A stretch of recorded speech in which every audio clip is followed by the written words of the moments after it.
If my inner critic were driving my life, it would be very easy to be sucked under. Because I have amazing people that I've surrounded myself with. I have so much love, and all of this is a conscious choice every day. It is easy for me to see, even in the heartache, even in the pain, there's beauty, there's growth opportunity, there's soul evolution that I can choose to take if I'm willing to take the superhero stance and know that in every superhero journey, there is pain. But that is what causes growth as well.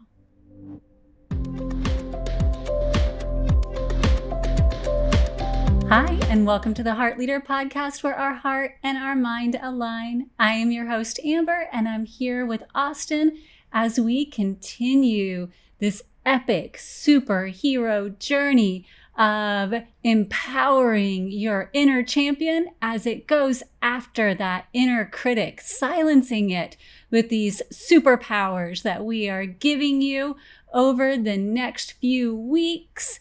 And if you've had time and you've watched any of our previous episodes here, we've talked about the origin of that inner critic and how it gets in there and it gets a hold of us. And we also talked about how that impacts our lives, how it gets a stranglehold on us.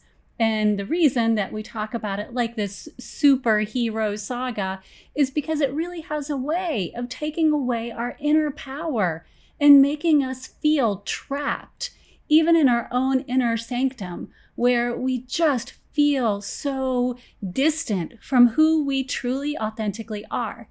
And we know that we can get that power back, that we can build our own hero within and again, be the hero of our own life journey.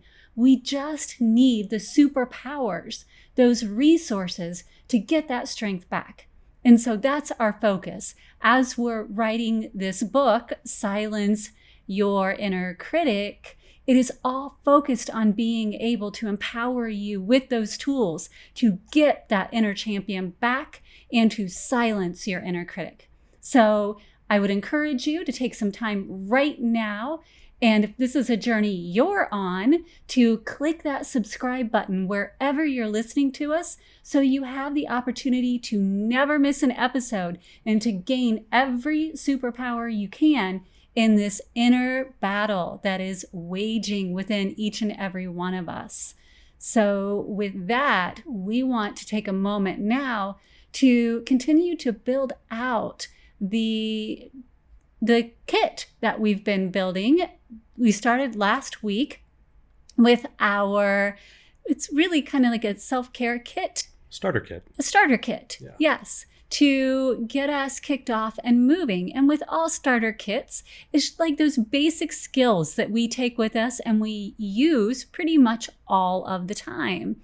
So if you are cleaning your house, you have basic tools and cleaning supplies that you use pretty much everywhere. A broom, a vacuum, something to clean off your mirrors. You have the basics, but then you will have add-ons as well once you start understanding the tailored needs that your house has. That's what this starter kit, this basic kit is that we're gifting to get those initial superpowers kicked off and help your inner champion get a foothold. So would you like to take a moment and review a little bit of the starter kit that we kicked off last week, like a tool that we put in there? Yeah, absolutely. We started with our main foundational tool. And this is like if you were building a home and you need to find a piece of land to build, you wouldn't build on the sand, right? Because then the whole house will just kind of go away just with maybe one wave or something. You want to find a really strong piece of land to hold that incredible house that you want to build. And that's very much what the mirror technique is like. And so it's an incredible technique that's really designed to get you out of the external and really focused into the internal by connecting with who you are, by looking at yourself through the mirror. And it's not just about affirmations. It's about a true, authentic connection with yourself. Yeah. And it's one that both you and I used as our foundational tools. So it's very personal to us, and we know the transformative power and what it can do to feed that inner champion. Yeah. And I still use it to this day. It's that strong for me, just because when we talk about it being foundational, when you have a strong foundation, consistently have a strong foundation, then no matter what comes at you, it's very difficult to be shaken or torn down. But if you're on a faulty foundation, as you said, like if you're built on sand, then it's very easy to be knocked down. So when you get these foundational superpowers, it's really important to continue to exercise them, to utilize them, and to go back to them often. And that's one with the mirror technique. So if they haven't watched that episode, might be worth heading on back and taking a look so that you can get that foundational practice. And these others that we're talking about in this starter kit, these are those foundational practices to return to over and over again. So when you think about superhero movies or all of these different comic books, there are those that you always see the superhero kind of trudging through and working those out. That's what these are. These are those that you'll keep coming back to and working out over and over again. Right. Yeah, we're very familiar with that when it comes to exercising our body, but we don't really think about that when it comes to mental exercises, emotional exercises, or even we'll call it soul or spiritual exercises. And so we need to be able to, if we're willing to do that for our bodies, we need to be willing to do that for those other three aspects. Otherwise, we're only reaching a quarter of our potential. Exactly. And when we navigate toward the next tool that we're going to talk about, this is more of that mental, emotional, and even I would offer in many ways a spiritual workout, because it's one where it's so easy to deflect compliments. It's so ingrained, and especially if that inner critic is in the driver's seat and is constantly berating and saying, you're not worthy.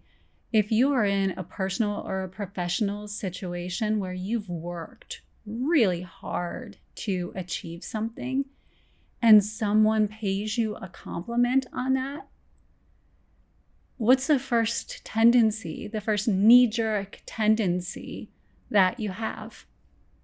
Just absolutely brushing it off.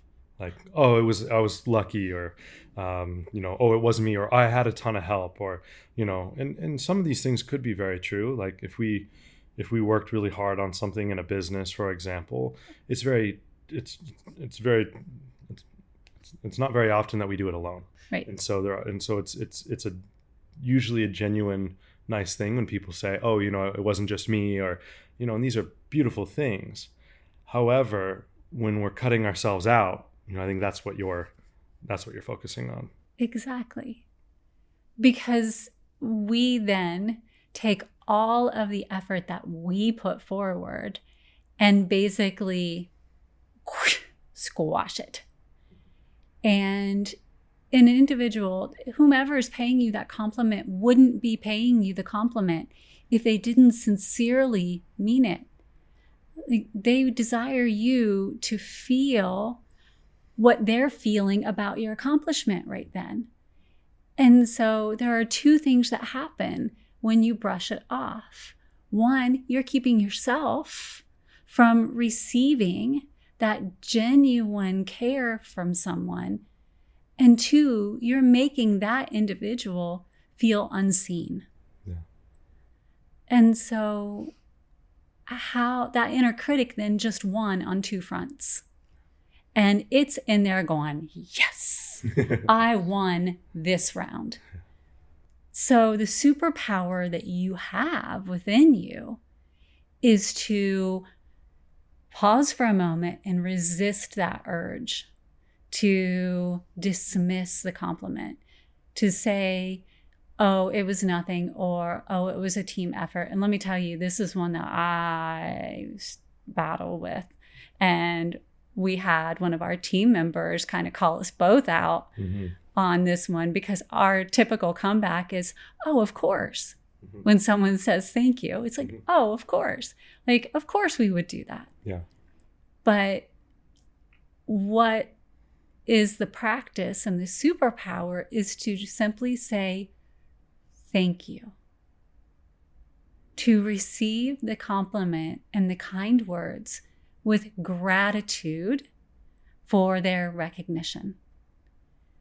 Where does the inner critic have to go with that? It's like, how do I make something out of that? And then it's like a punch and down it goes. Because now the individual who paid you the kindness feels seen and recognized and knows that you've received it. And you've actually received it. And so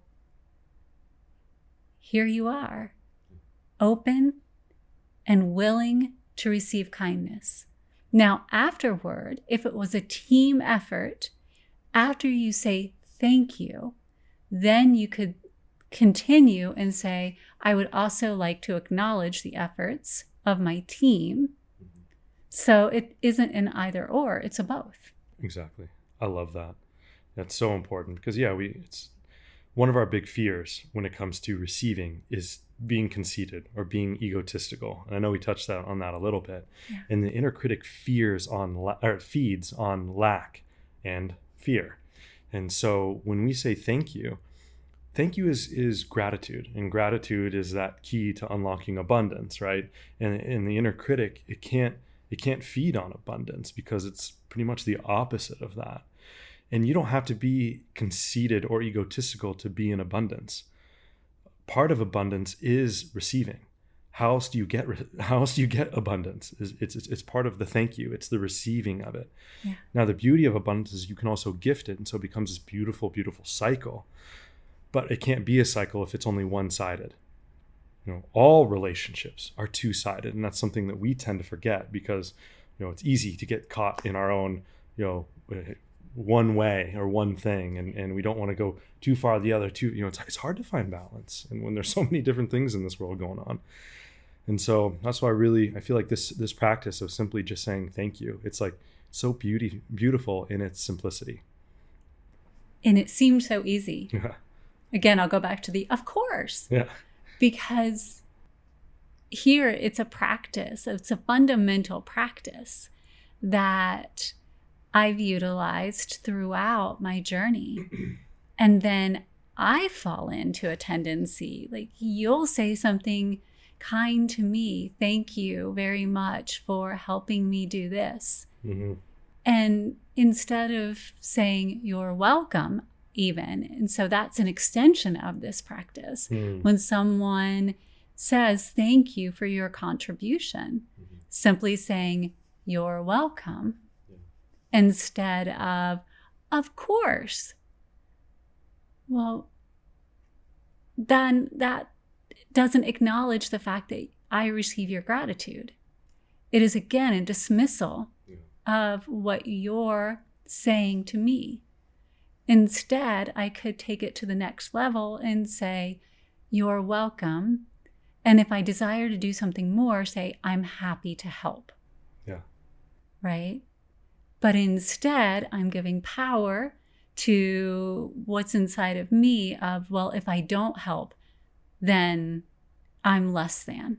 Yeah. Then I've somehow done something wrong. So of course, I'm going to help you. And so then I identify when I step back and I look, and again, Dr. Rosa Kuhn, love you. Mm-hmm. Just that simple act of being willing as a team to call each other out and say, don't say of course, because then it's like, oh my gosh, I am doing this. Mm-hmm. Even we have mindless moments where that inner critic gets in there and goes, haha, here's a little thread. Let's start pulling at that one and see how far we go. right? Absolutely.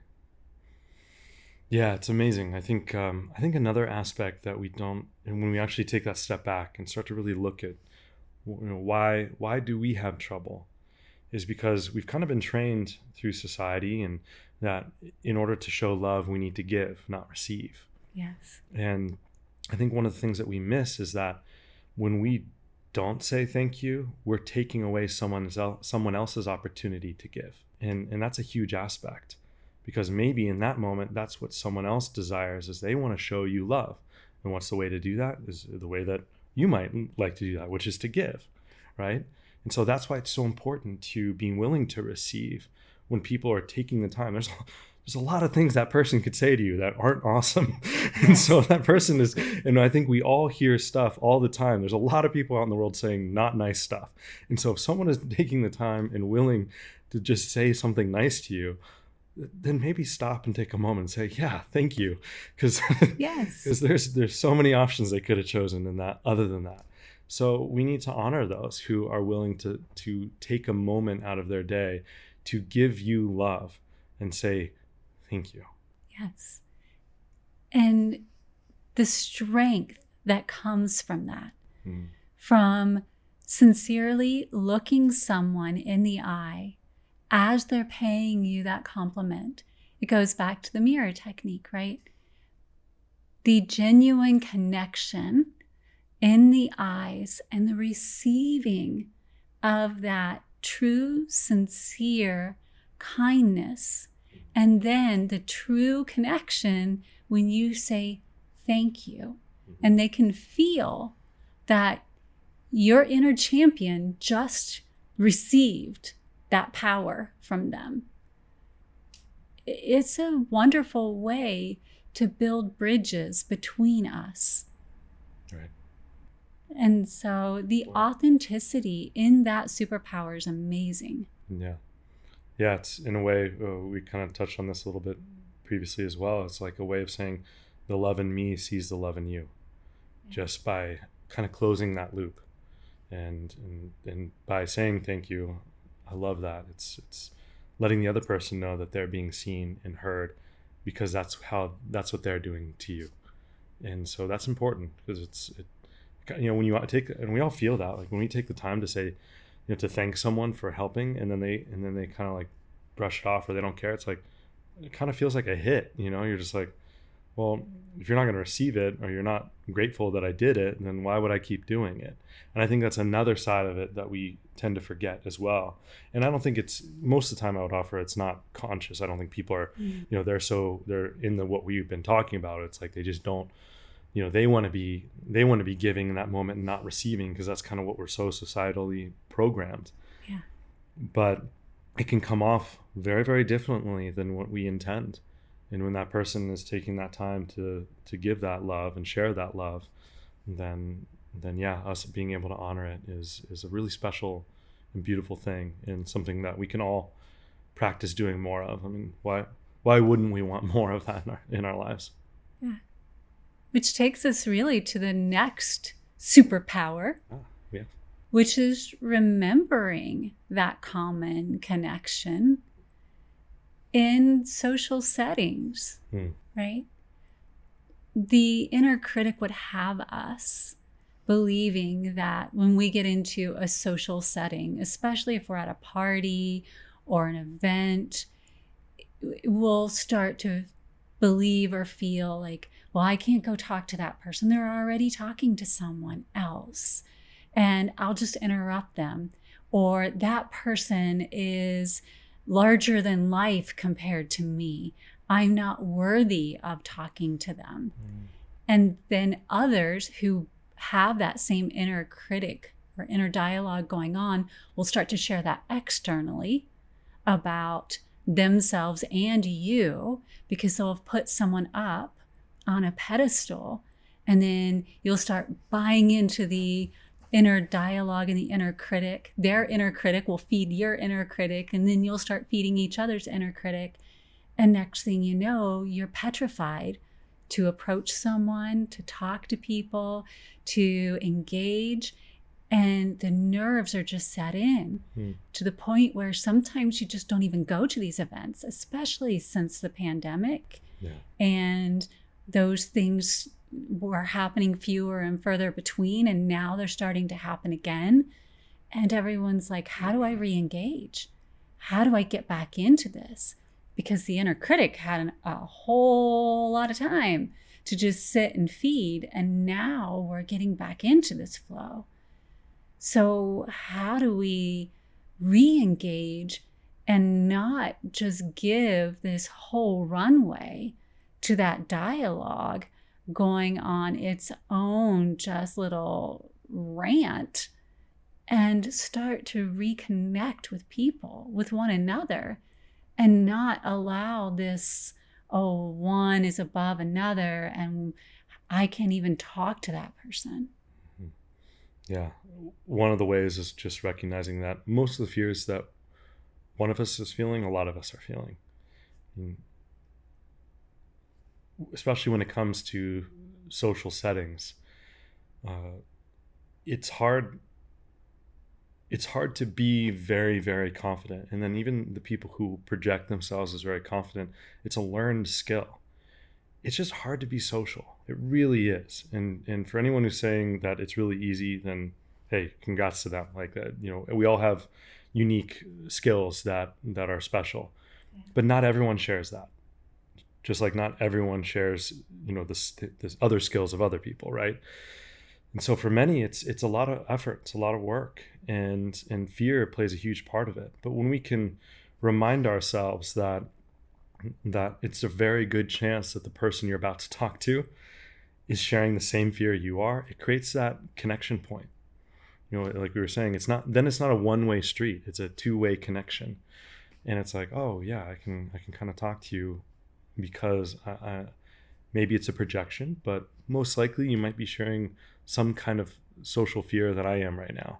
And so we might think like, oh, I'm going to bother that person, or they're not going to want to talk to me. But we don't know that. Maybe they're looking for someone to talk to them because they're scared to talk to someone else.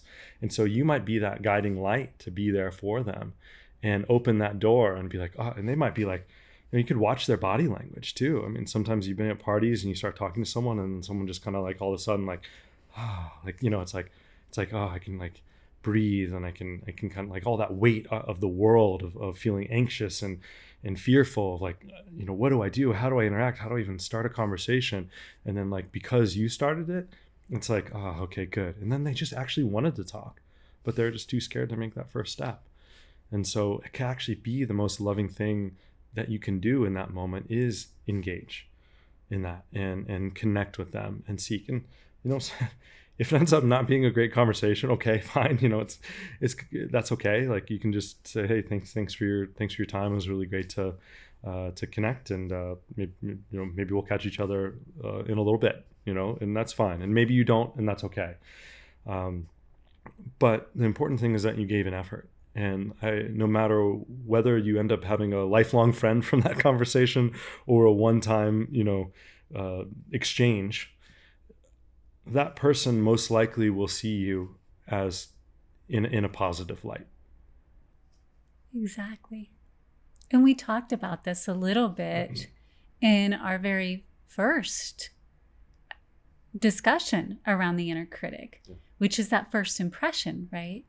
We all get so nervous quite often because we're worried about our first impression. And that again is where that inner critic can get in, and we're so worried about the words we're saying. But often it has very little to do with the words we're saying. It has so much more to do with our body language and all the other aspects of our nonverbal communication.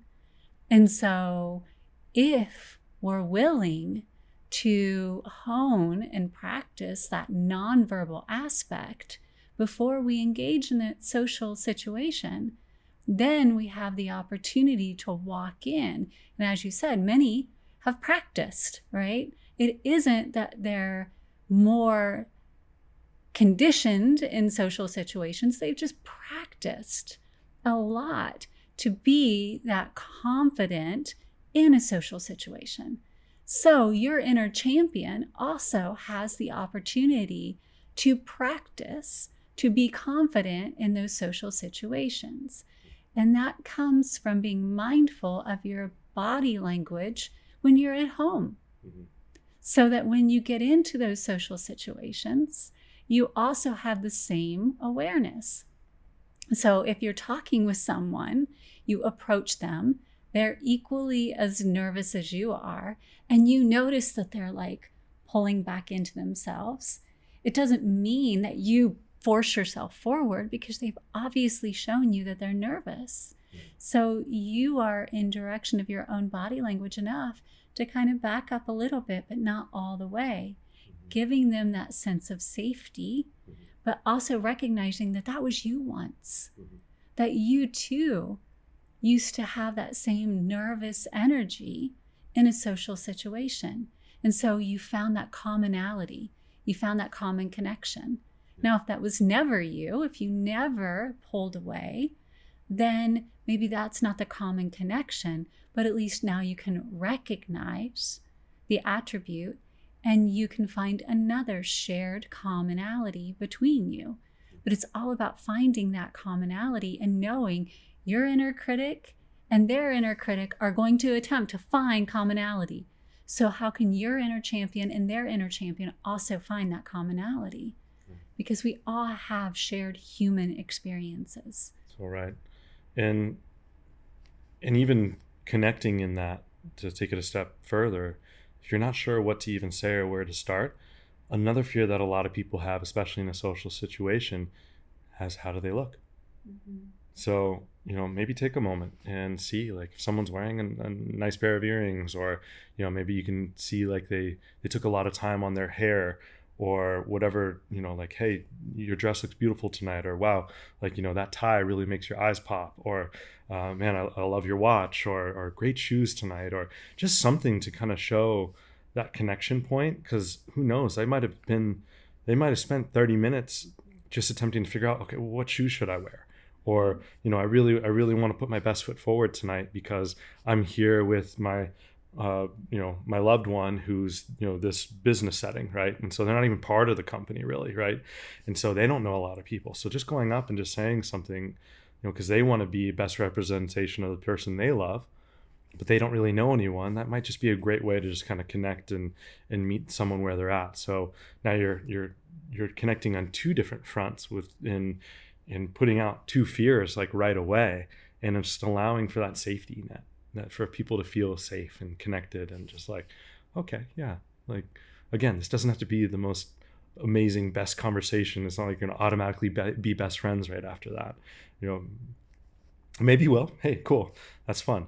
But if not, at least that way you can have an engaging conversation. Exactly. And it's based on the positive and the empowerment versus the previous conversation we were talking about, which is where the inner critics got together and started making both individuals feel less than someone else, which is very prevalent often in social situations. The inner critics get together and start judging or criticizing, which then makes it even more challenging to desire to get together in social situations. Because I can't speak for everyone else, but for me, if I heard in two inner critics getting together and doing that, then I often wondered, well, I wonder what the inner critics are directing toward me. And then it made me feel like, well, why would I go to a social event if I know that there are a lot of inner critics becoming outer critics that are then going to judge me? And if we get to a point in social settings where we recognize those inner critics and we say, nope, we're going to focus on the beautiful, positive, shared experience of being human.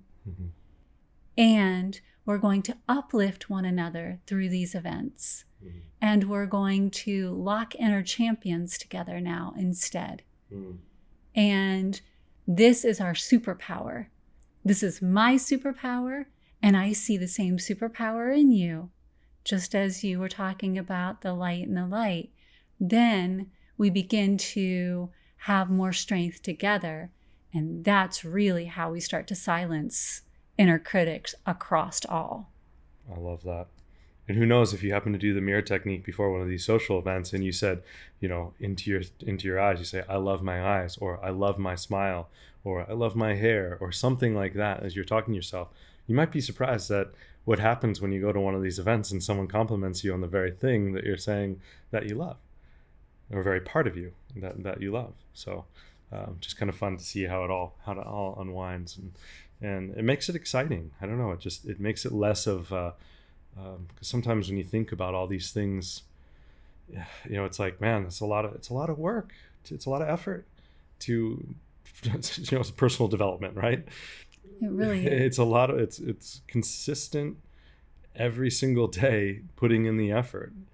I guess that's why they call it a practice and not a permanent, right? It's because it's like, okay, yeah, I got to practice every single day. But when it doesn't feel like an uphill battle, when it can be kind of fun, gamify it and make it enjoyable and create levity around it. Because again, what we're doing is we're sparking the light in us and we're sparking the light in others. Well, be light with it, be love with it, let it feel enjoyable. And you might be surprised in how infectious that love and that light is. Exactly.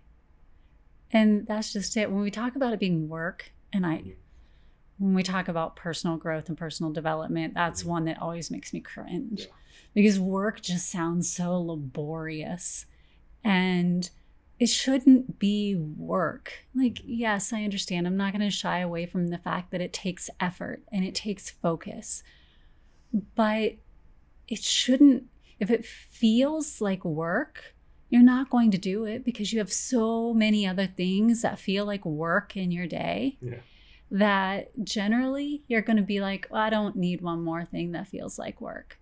And so part of the reason we have the approach that we have in the things that we do, like superhero stories and fun games, and is because you're right. This thing should be enjoyable. If you're going to integrate these superpowers into your daily activities, it should feel fun and uplifting.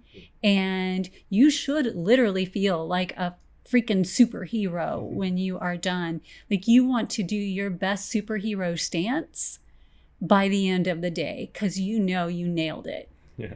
And if superheroes aren't your thing and you have something else, then find that.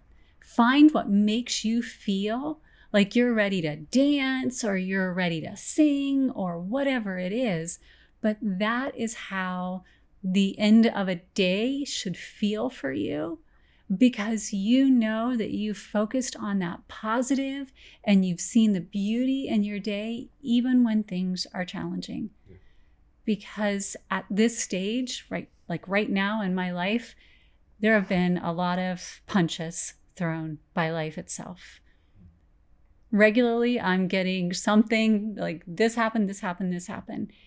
And if my inner critic were driving my life, it would be very easy to be sucked under. But because I have amazing people that I've surrounded myself with, I have so much love, and all of this is a conscious choice every day. It is a conscious decision every day. And I practice the very things that we're preaching. It is easy for me to see, even in the heartache, even in the pain, there's beauty, there's growth opportunity, there's soul evolution that I can choose to take if I'm willing to. If I'm willing to take the superhero stance and know that in every superhero journey, there is pain. But that is what causes growth as well. Yes. I can't say, yeah, that was beautiful. Thank you. And we know that there is pain in everyone's life. But our goal is to empower you with all of these different techniques and to be here to support you through each and every phase of that.